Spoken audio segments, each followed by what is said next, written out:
Agora nós vamos chamar a doutora Tirza Coelho. A doutora Tirza é a líder, a advogada que coordena a ação da equipe de advogados e de especialistas na área de direito dos processos que foram abertos e são coordenados pelas entidades do pacto, né? Sinergia, a ADECOM, Sindicato dos Engenheiros, os Síntios e todos os sindicatos ali do interior de São Paulo. Então, doutora Tirza, muito obrigado pela participação, e a senhora tem 25 minutos para tratar desse tema das ações judiciais. Boa noite e obrigado por participar da nossa live. Boa noite, Fernando. Boa noite a todos e a todas que estão conosco nesse momento, nessa noite, que nos escutam, todas as pessoas que participam conosco aqui. E eu vou colocar também aqui um cronômetro para não passar, porque eu sei que temos aí várias pessoas que têm muito a contribuir, né, para toda essa nossa discussão de hoje. Então, primeiro, eu gostaria muito de parabenizá-los. Acho que esse nosso encontro de hoje, ele é um momento de nós exaltarmos toda essa luta que foi feita, como o Fernando falou há pouco, de tantos anos, né?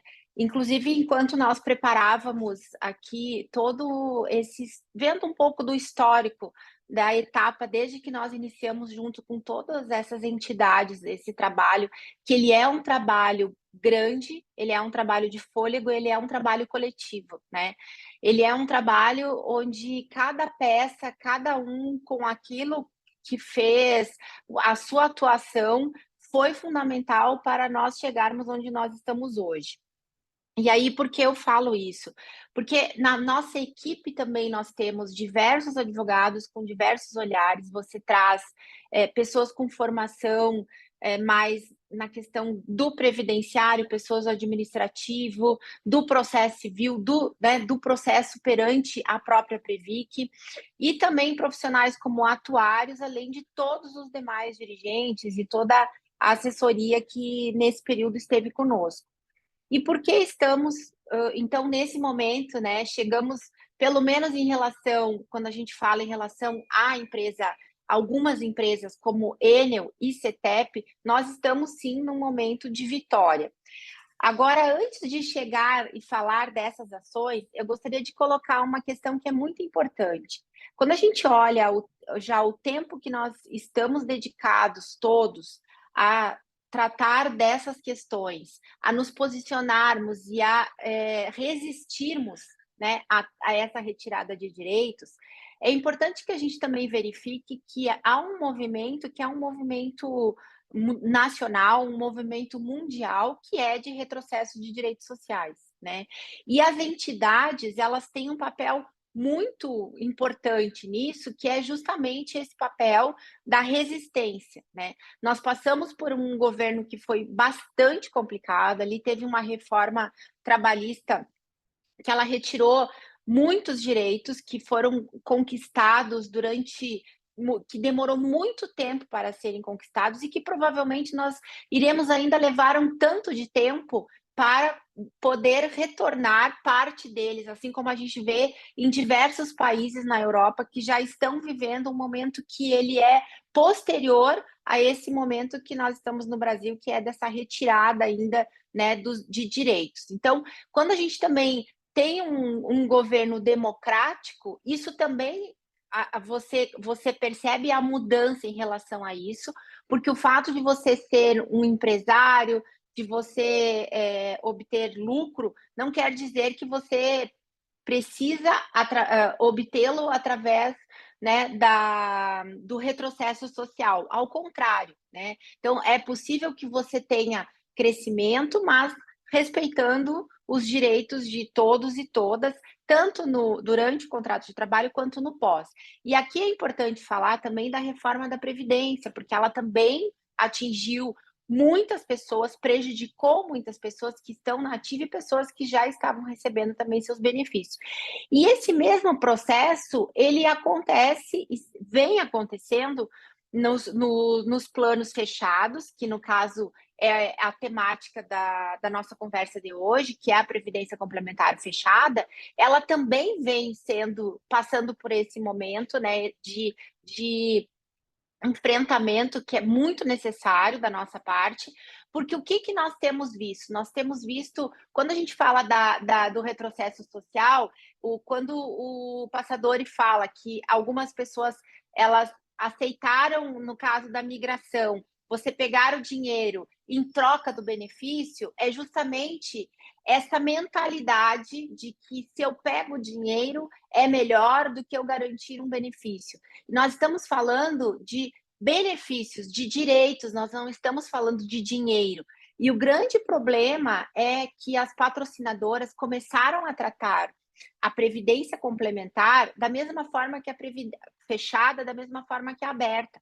A aberta, você vai lá, você contrata no Banco do Brasil um benefício, você pode receber uma renda, na verdade, você contrata uma renda, né? E você pode recebê-la mensalmente, depois de determinado período, atingidas determinadas condições, você pode recebê-la de uma única vez, mas ali você está tratando de uma renda. E aqui, quando a gente trata dos direitos, né, e a previdência complementar, ela é um direito fundamental que está na Constituição, né, que é a norma maior, ela é um direito, ela é um benefício. Nós não estamos falando de valores. E aí, daí a nossa grande crítica em relação à migração, que quem sai leva mais do que deveria, né? E quem fica com um problema que é como manter aquele plano tendo menos dinheiro. Quando você tem uma migração que o patrocinador ele diz, não, eu abro a migração, mas eu me responsabilizo por qualquer déficit que venha a ocorrer nesse plano, é completamente diferente, né? Porque eles são planos que eles são feitos não para que as pessoas...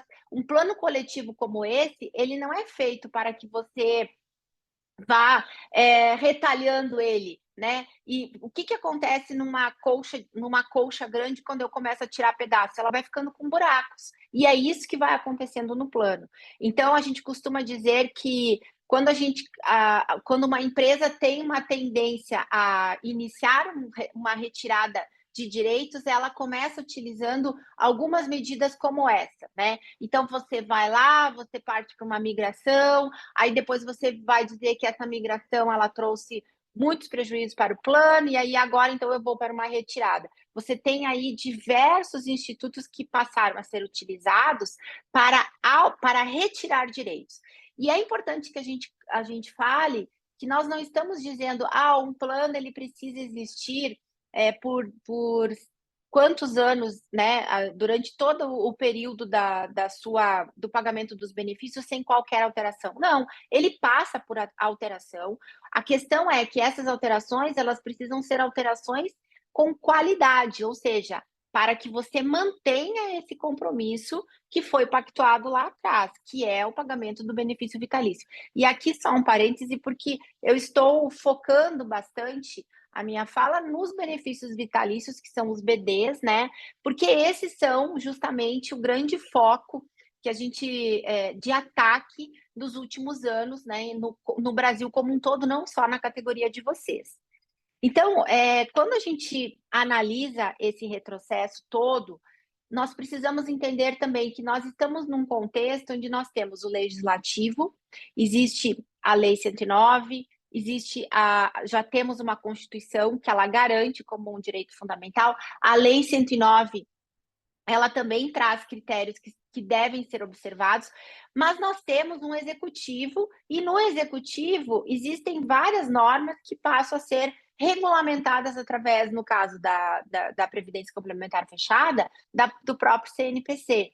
Então, você tem aí a visão do legislativo, a visão do executivo e do judiciário, né? E o que nós observamos no judiciário? No judiciário acaba tendo um descolamento entre a compreensão muitas vezes, do juiz em relação a esse contrato previdenciário, que ele é um contrato de longo prazo, ele é um contrato coletivo, que ele não é feito para ser retalhado ao longo do tempo, ele é um contrato que você assina quando você ingressa lá no início da sua fase laboral, e que ele tem como objeto a renda vitalícia. Então, como eu permito alterações de modo a preservar essa renda vitalícia, né? E o que nós observamos é um descolamento, muitas vezes, do próprio judiciário nesse entendimento, especialmente quando a gente verifica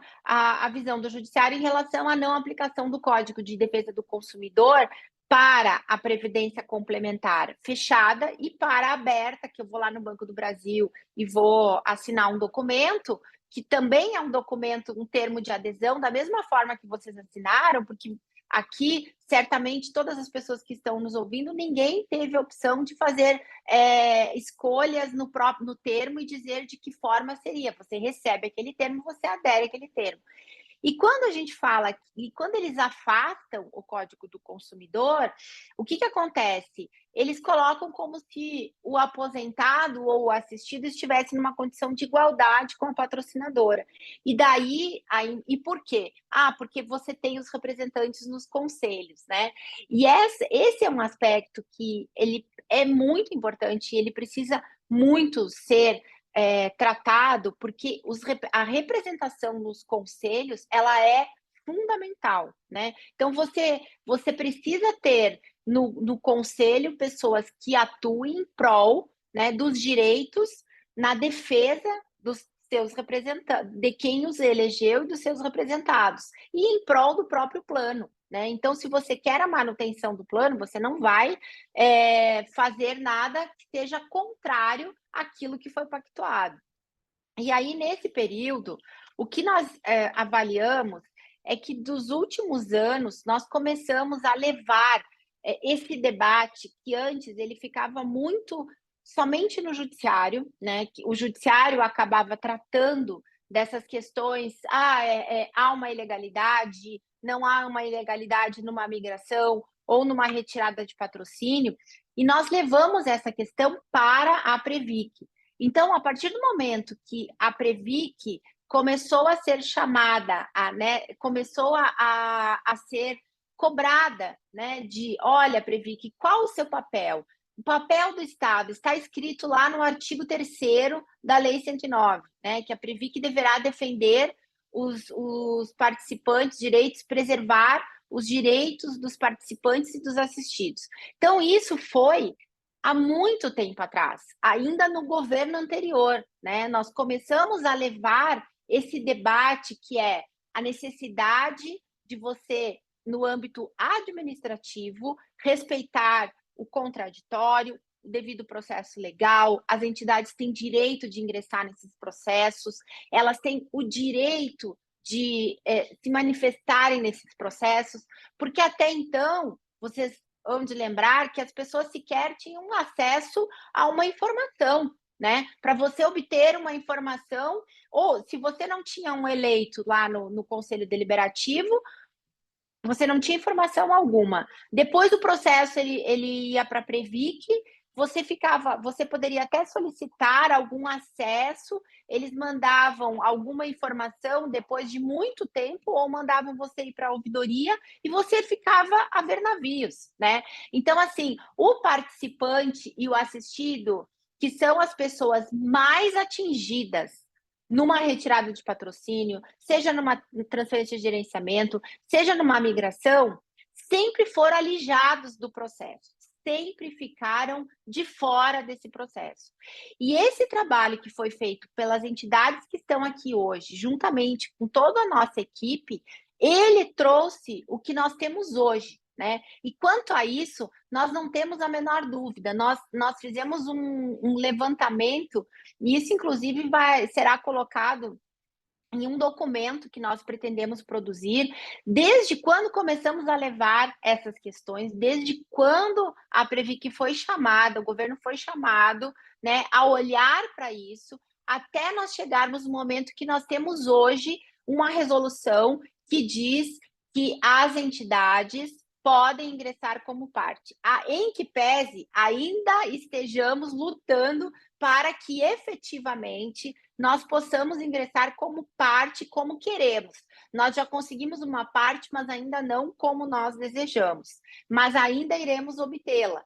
Segundo a própria Previ, que ainda há necessidade de uma regulamentação em relação a isso.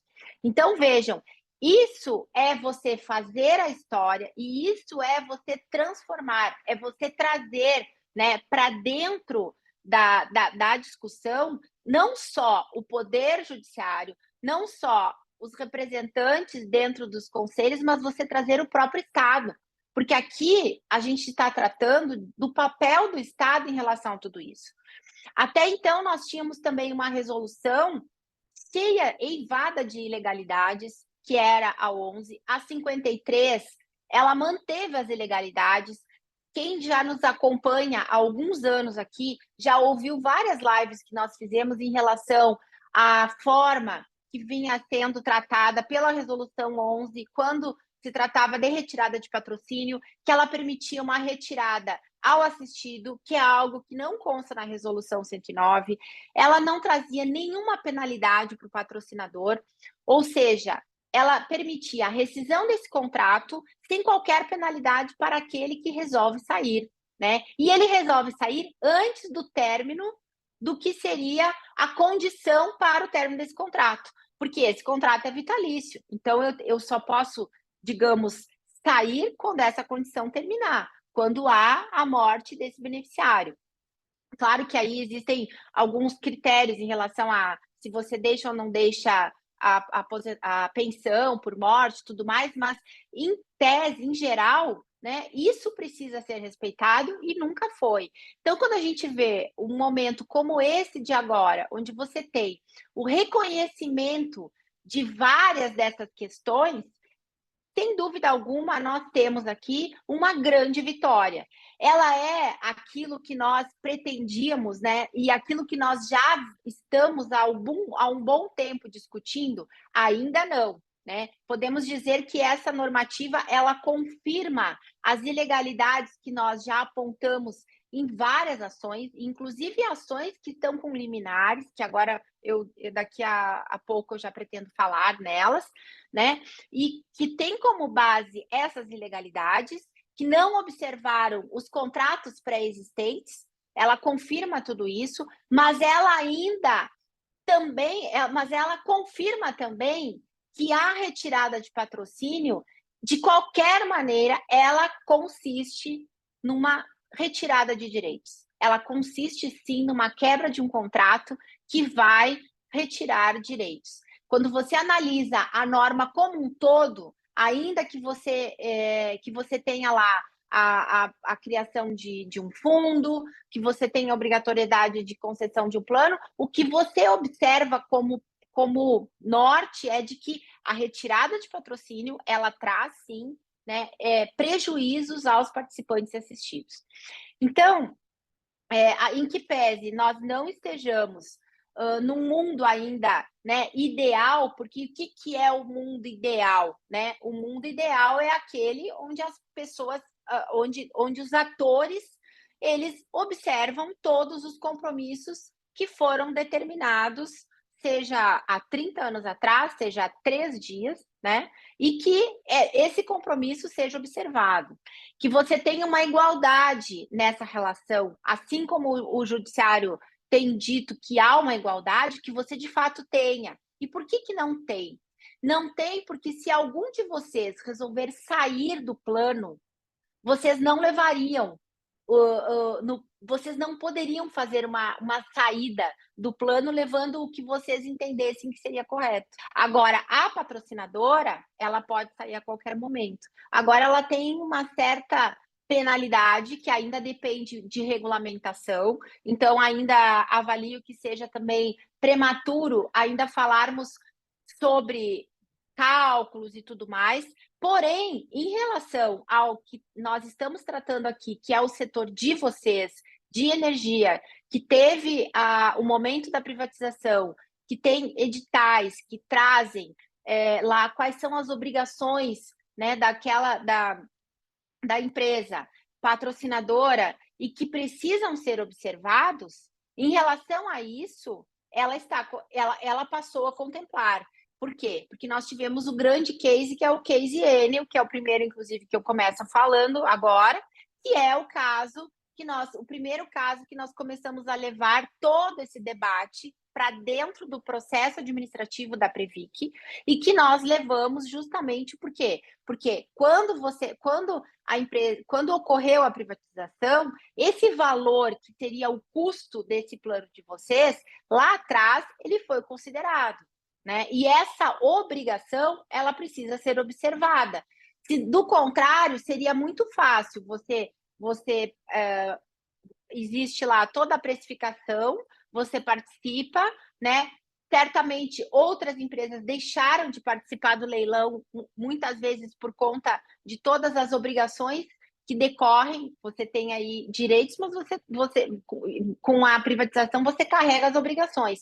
Deixaram de participar em razão desse custo, e aí depois de um tempo você ganha, e depois de um tempo você vai eliminando aquilo que não serve, né? Então, esse tipo de conduta é totalmente ilegal, seja porque nós estamos aqui tratando de uma obrigação que já constava no edital e no contrato de privatização, seja pelo custo, seja por uma série de questões. E isso agora, né, depois de muitos anos que nós estamos batalhando no processo administrativo, passou por uma discussão, teve um grupo de trabalho e agora consta na resolução. Então, quando a gente fala do processo da Enel, nós verificamos aqui, ó, a Enel, ela informou que faria retirada em agosto de 21, né? No mesmo ano, nós ingressamos com a primeira ação, que foi a ação que discutia a ilegalidade da resolução. Essa ação, ela é uma ação que envolve todas as entidades e ela discute, não o caso concreto, mas ela discute em tese, né?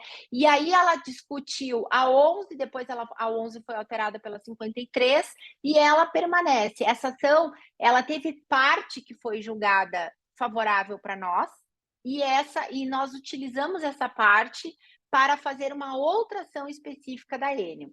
Então, esse foi o andamento. Quando passou pela aprovação no Conselho Deliberativo, teve toda aquela palhaçada, né, interna, que foi passar por cima da decisão do comitê gestor, atropelou, foi tudo atropelado. Então, em relação a essa parte que não observou as próprias normas internas da Vivest dentro da governança, também teve a judicialização de uma ação. E depois teve a judicialização de uma outra ação na Justiça Federal contra a Previc, que pede para que fosse suspenso o processo administrativo de retirada de patrocínio e que depois fosse julgado improcedente. Nesse meio tempo, a gente manteve sempre a atuação no âmbito judicial e a atuação no âmbito administrativo. Então, no âmbito administrativo, foram inúmeras. Nós podemos dizer assim que inclusive difícil mensurar quantas petições foram encaminhadas, algumas como denúncia, outras como pedido terceiro interessado. Nós ingressamos com mandado de segurança contra a Previc porque não foi aceito o nosso ingresso como terceiro. Depois teve a mandado de segurança da Enel contra a Previc, nós ingressamos no mandado de segurança. Inclusive, essas entidades que estão aqui são as únicas entidades que estão lá. Toda vez que a Enel tem uma ação, nós estamos nas ações, colocando a visão dos aposentados, dos assistidos, colocando as nossas teses, impugnando os absurdos que são ditos em todas as ações, todos os mandados de segurança. Então, nesse período todo, foram mais de 7, né? Se a gente analisar entre as ações que essas entidades ingressaram e as ações que nós respondemos lá, que a Enel moveu contra a Previc, foram 7 ações, né? E muita luta do ponto de vista de peticionamento, para a Previc, para o CNPC, que é o conselho que discutiu a resolução. Interna, tanto na Previc, a gente mandou o documento para a Procuradoria, encaminhamos laudos de peritos atuariais em relação, demonstrando os prejuízos que a retirada de patrocínio traz. Juntamos pareceres em relação à necessidade da observância dos editais. Então, nós fizemos uma série de discussão, extremamente bem fundamentado o processo administrativo, e ainda assim, a Enel, com isso, com toda essa instrução que foi feita, nós obtivemos um parecer que é da Procuradoria no processo da Enel, dizendo que deveria ser observado o edital e as obrigações. E aí, depois de alguns meses, o grupo concluiu lá no CNPC a resolução 53 e isso foi abarcado na resolução 53. Em relação à Enel, a Enel ingressou com uma ação contra a Previc, determinando que deveria encerrar o processo em 90 dias. A Previc cumpriu esses 90 dias, pediu que a Vivest readequasse o termo, a Vivest não o fez, não adequou o termo, e mandou o termo de volta. Com isso, o julgamento foi pela improcedência, dado que a própria Vivest não cumpriu com a determinação que lhe foi dada.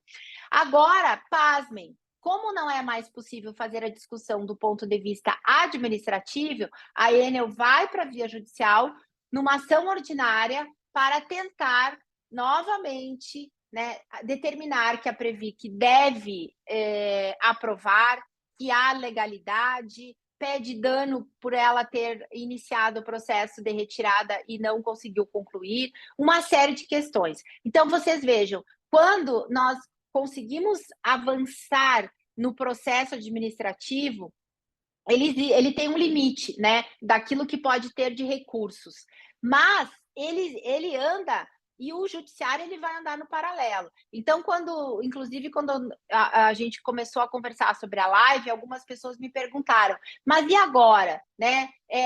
Como o processo encerrou lá no âmbito administrativo da Previc, tudo acabou? Não. Se você estivesse falando com uma empresa que é uma empresa séria e que ela visa respeitar os direitos dos trabalhadores, certamente ela iria acatar a decisão que foi dada pela Previc, mas não é o caso. Já se sabe qual é o caminho adotado pela Enel, a Enel judicializou e ela provavelmente vai permanecer judicializando. Por quê? Porque ela não quer dar início num novo processo de retirada, num novo pedido de retirada, como deve fazer, porque ela vai precisar de novo passar pela governança da Vivest, né? Ela vai precisar enfrentar esse debate, ela vai precisar se submeter à resolução 59, que diz que se você tem editais e contratos que determinam a manutenção de um benefício vitalício, ele deve ser observado. Então, tem aí vários entraves que foram colocados num cenário que antes era muito fácil, né? Porque você estava diante de uma situação que os direitos estavam totalmente devastados face à resolução 11 e que passa a ser alterado quando você tem uma norma como a 59, que ela traz outros requisitos, outras exigências. Inclusive, quando a gente fala do ponto de vista da própria transparência, ela coloca luz em relação a isso, a transparência, a responsabilidade. Então, quando você vai diante da 59, para que você encaminhe um pedido de retirada, existe toda uma justificativa que tem que ser apresentada, né? Todo um estudo completamente diferente do cenário que você tinha, de que tudo pode, o céu é o limite, como era no caso da 11. Então, eu costumo dizer que a 59, ela confirmou as teses que nós temos no judiciário, de que, de fato, nós estávamos diante de uma norma totalmente inconstitucional e ilegal. Esse é o cenário que nós temos de Enel. Então, eu diria o seguinte, Enel, já terminou? Não. Nós ganhamos, quando nós temos aí uma guerra, que a nossa guerra é qual? Né? Não só Enel, mas a nossa guerra queremos manter os direitos, né? É a nossa luta pelo não retrocesso social, para manter, uma resistência pela manutenção dos benefícios vitalícios, dos direitos de vocês que já já lhes foram concedidos, né? Nós não estamos nem falando de quem não está ainda recebendo benefício. Então, nós estamos falando de quem tem direito adquirido, que está lá na Constituição. Nós ganhamos uma parte importante, ganhamos.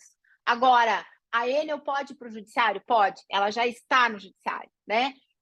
Então, isso pode ainda, ela pode tentar determinar que a Previc venha a fazer algo? Pode, ela está pedindo uma liminar, não tem despacho. Nós, como entidades sérias, temos um lugar que sabemos qual é o nosso lado e que o nosso lado não é das patrocinadoras, o nosso lado é dos participantes e dos assistidos. Já estamos lá no processo, já estamos com a nossa petição, porque foi assim que nós agimos em todas as ações da Enel. Não teve, ninguém pactuou com aquilo que a Enel vem fazendo, né? Então, isso é muito importante colocar, e por isso eu parabenizo e digo para todas essas entidades aqui que nosso corpo jurídico tem muito orgulho de trabalhar com entidades sérias e que sabem o lado, porque nós também temos um lado na nossa advocacia.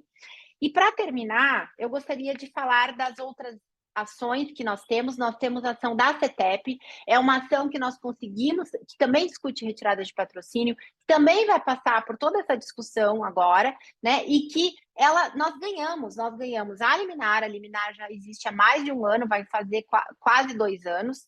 Eles tentaram mudar a vara, dizer que era empresarial, não conseguiram, tentaram impedir que a gente incluísse a controladora, também não conseguiram, foram lá, fizeram um acordo que eles querem dizer que é legal, mas que tem muita coisa errada nesse acordo.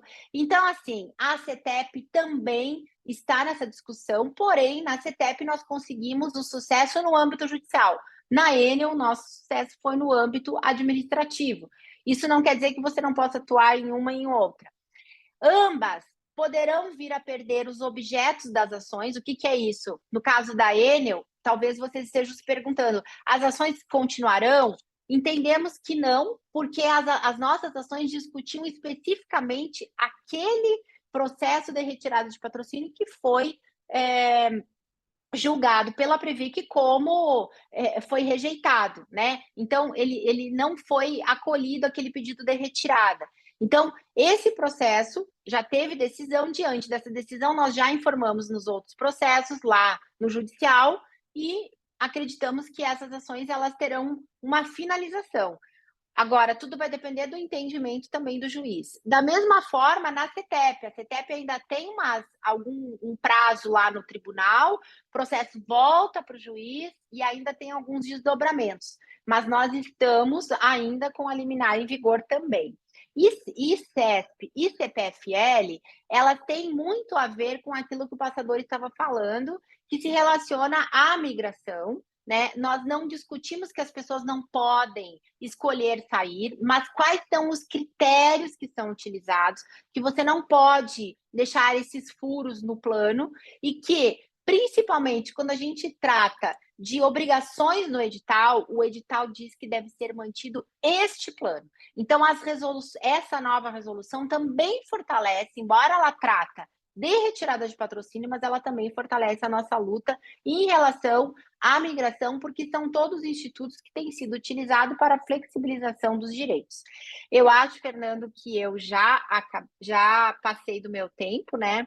Eu já falei 32 minutos, então eu passei 7 minutos. Eu peço muitas desculpas, pessoal, porque, de fato, temos bastante informações e é um tema empolgante, porque muitas são as questões que envolvem quando você trata de uma luta tão grande, né, como essa, que não é uma luta qualquer, né? Ela é uma luta diária. Então, são detalhes e informações que nos pareciam relevantes. Mais uma vez, eu agradeço a todos e todas vocês também pela confiança, parabenizo mais uma vez todas as entidades e fico à disposição para eventuais dúvidas, né, e fortalecer a nossa discussão aqui hoje. Obrigada.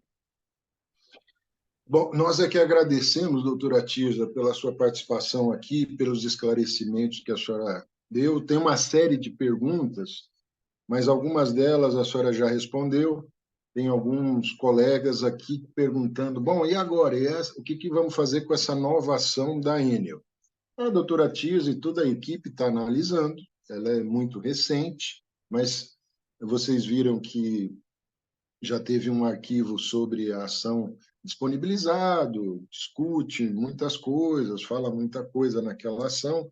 Obviamente, nem tudo é verdade ali, tá certo? Muito do que está ali fala a respeito até de nós que atuamos como representantes de vocês lá nas reuniões em Brasília, nas denúncias que fizemos, né? Então, tanto nós quanto a equipe de advogados vai ler e vai tomar as atitudes, porque vocês veem, não tem nenhuma ação que não esteja sendo cuidada. Ou seja, todas elas, desde a de imigração até essa última que entrou, passando por ações importantes da ANEL, da CPFL e da CESP, e inclusive essa ação da CETEP, né? Elas continuarão sendo cuidadas. E, na medida do possível e dos acontecimentos, a doutora Tisa vai nos informando. Uma coisa importante, gente, é impossível produzir informação toda semana, porque não é assim que funcionam as ações judiciais. Às vezes ficam semanas sem nenhuma movimentação nos processos. Eu sei que isso é angustiante, né? Vocês que estão nos ouvindo têm, às vezes, muito menos informação que nós aqui, porque estamos em contato direto, mas também tudo aquilo que a gente sabe, e, obviamente, como a gente já combinou, a direção das entidades e a equipe da doutora Tisa autoriza, a gente divulga. Agora, tem muita coisa que faz parte da estratégia, não faz sentido a gente divulgar. Então, todo esse conjunto de coisas, mas também veja, a fala do passador, a fala da doutora Tiz e o que vem aqui pela frente hoje na live, dá muita esperança para nós, porque o trabalho feito até agora deu resultado, tá certo? Nós podíamos estar aqui agora tendo que recorrer de uma decisão favorável à retirada de patrocínio dada pela Previc e isto não aconteceu. Só que eu queria também lembrar, por que isso não aconteceu? Porque houve uma mudança de governo. Nós tratamos isso com o governo anterior. Nós fomos lá, várias pessoas, e eu estive em várias reuniões em que nos recebiam muito bem, nos tratavam bem, davam cafezinho, água para nós, mas de prático não acontecia nada. Muita gente pode achar que com esse governo foi fácil. Não foi fácil. As discussões foram muito duras, mas houve uma diferença básica. A equipe que está lá hoje na Previc, no Ministério de Previdência, e em outros ministérios que nós conversamos, se dispuseram a nos ouvir e a discutir, né?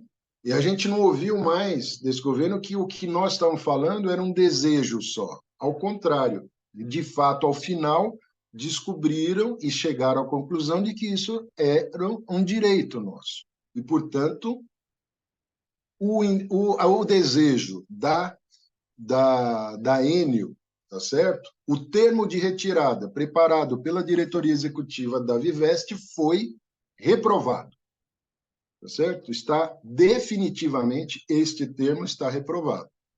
Impede de que ela peça novamente um outro pedido? Não. Mas, como vocês viram, ela está discutindo a justiça que não quer abrir um novo pedido sobre a 59. Né? E aí, Molina, Gentil vão falar um pouquinho sobre isso, alguns detalhes, para a gente começar a perceber quais serão os próximos lances. Então, doutora Tirza, a senhora vai ter mais um espaço aqui para se despedir, mas eu agradeço e espero que a gente possa sempre ter notícias boas. Agradecer toda a equipe da senhora e do doutor Ricardo Castro pelo trabalho que tem feito, né, que com certeza ajudou imensamente a que o governo também se convencesse de que os direitos que nós temos precisam ser observados. Então, repasso a palavra para a senhora aí para suas considerações finais aí. Obrigado. Obrigada, Fernando. Eu gostaria só de informar, reiterar, né, o que eu tinha falado antes em relação ao ingresso nas ações. Essas entidades que estão aqui foram as únicas entidades que monitoraram todas as ações que a Enel ingressou. Em todos os momentos que a Enel fez uma ação, no dia seguinte nós já estávamos lá peticionando, mesmo em mandado de segurança que você tem aí dificuldade de ingressar como um terceiro, tem uma série de questões processuais. Então, isso é muito importante, né? Vocês conseguirem também separar o joio do trigo, porque nós ficamos, de fato, nós fazendo essa discussão. E depois é muito duro quando a gente ouve algumas, até comento isso às vezes com os representantes das entidades, você ouve alguma outra entidades que não agiram de forma alguma nos processos, não ajudaram a levar a tese dos participantes e assistidos dizendo de vitórias, né? Que na hora que você tem vitórias, todos é aquela história, quando a criança é bonita, todos querem ser pais. Mas o que nós podemos dizer aqui é que, de fato, os verdadeiros pais estão todos aqui, e parabéns mais uma vez a todos vocês, e mais uma vez obrigada pela confiança, e vamos continuar lutando, e muito, porque nós só foi o início, né? A primeira de muitas vitórias, mas também de muitas lutas que nós teremos. Obrigada, pessoal. Obrigado, doutora Tirza.